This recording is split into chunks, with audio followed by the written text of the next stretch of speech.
Hey, it's Glenn. I'm here in the garage putting my stuff away because fishing just didn't work out today. And sometimes it doesn't.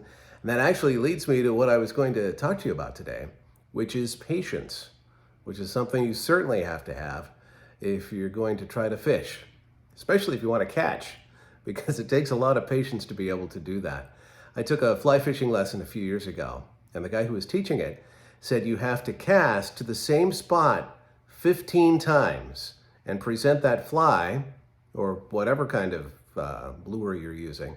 But you've got to cast to the same place 15 times to be able to know that you fished that piece of water correctly or well enough to be able to move on.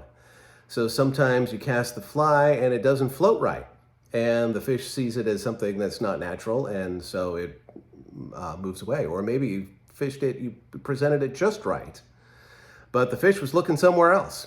It happens. So you've got to go over and over again.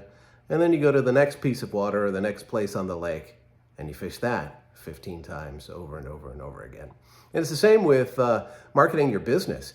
Whether you network in person, on the phone, or social media or whatever, you've got to make those connections and then kind of, keep at them and keep doing it over and over and over again. It's just not a one time and all of a sudden all the customers arrive.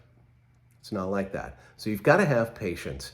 Building a brand, not a one-time thing. It's kind of a culmination of all the marketing that you do for your business, and even the customers that you have now, those interactions, and then building leads, and it just builds day in and day out.